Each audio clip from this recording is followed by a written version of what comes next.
How's it going, everybody? I'm your host Kai, and today we're out in the gardening area. So, as I've been promising everybody, we're starting our gardening channel, so I've got two videos that I'm working on. One's kind of a documentary, but today we're going to cover a fun thing that everybody seems to bash their head into the wall trying to figure out, is the mystery of the blueberry. So the blueberry is not very native into kind of the Midwest region of the U.S. More to your north and you like states like Minnesota, Wisconsin, or Florida, Louisiana, things like that. There's your South Bush and your High Bush, and then they bred them together to form a middle bred, and I can't think of the name off the top of my head. What I have here today is one of those hybrids. This is Blue Crop, from what I understand, from the nursery when I went there today. Thing about it is we've lost a lot of blueberries here. We had 6 weeks of triple digits, and unfortunately, valuable lesson learned, nothing survives 6 weeks of triple digits, and that also ruined a lot of harvest here in the garden. So now we're reaching almost October. It's been 90s, 80s, 70s, which is abnormal, and today it's about 85. Really nice out, beautiful. So there's still time to garden.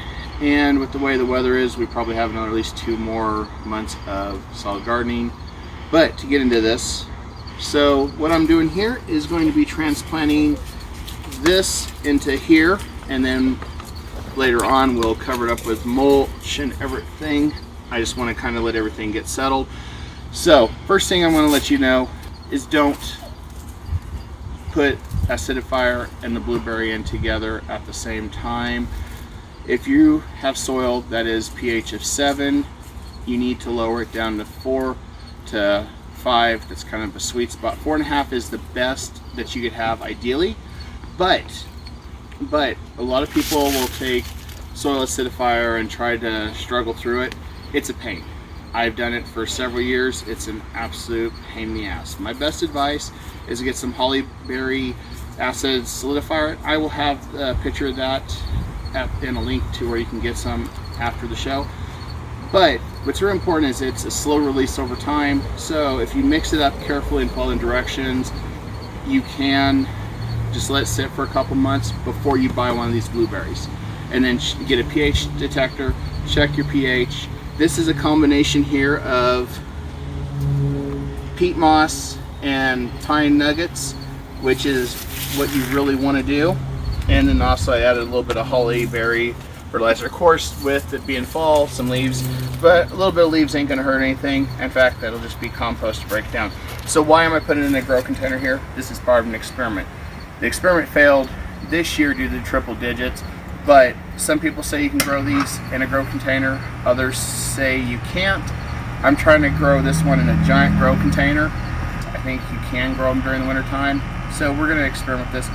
This pH is around 4.2.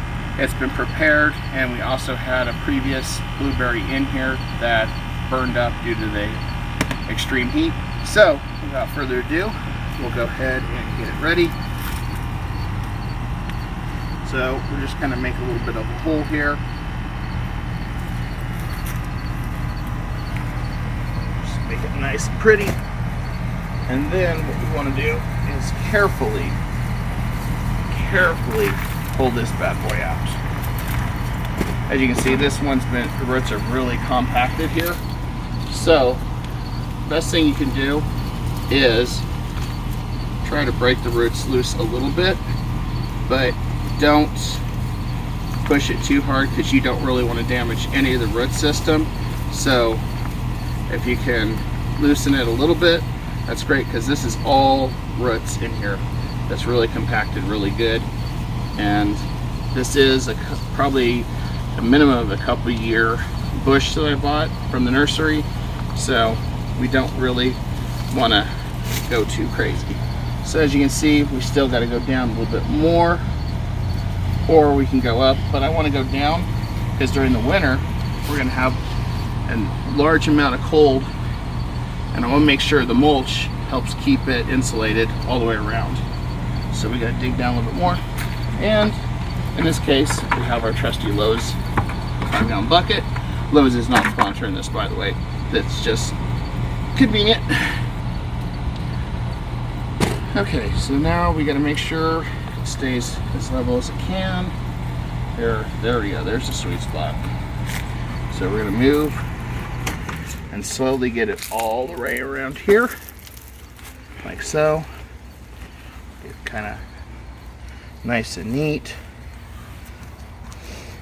And then we'll take this and we're going to carefully get it around the plant.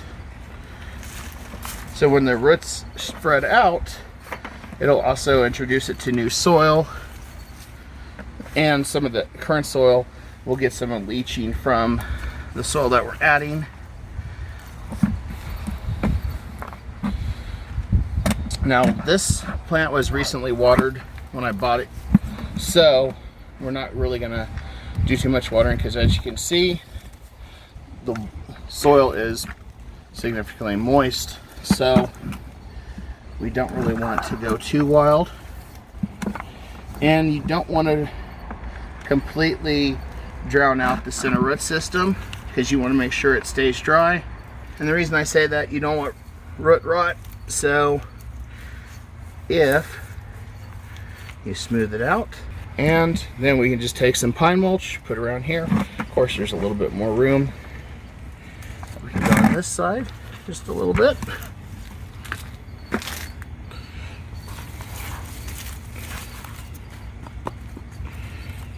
And so the golden rule with them is you want it wet, but you don't want to overwater. And you also, during the summer days, you want to make sure that you have plenty of water. It's kind of a battle between making sure it has water or not. You can use a long screwdriver, stick down in the soil to kind of gauge if there's moisture in there, and that will kind of help you make a decision if you need to add more water to this. Also, be very careful with using your house water. A lot of times it's very alkaline, so it will raise the pH level over time. So it's very important that you check this periodically every couple weeks. And if you see any signs of retting on a leaf or any signs of yellow, you will want to look into it, because it's a sign of either stress, mineral deficiency, or the soil pH is out of whack. And a lot of times if it's red here, that means that your soil is too high, so more likely a 6, 7, which means it's not pulling any nutrients.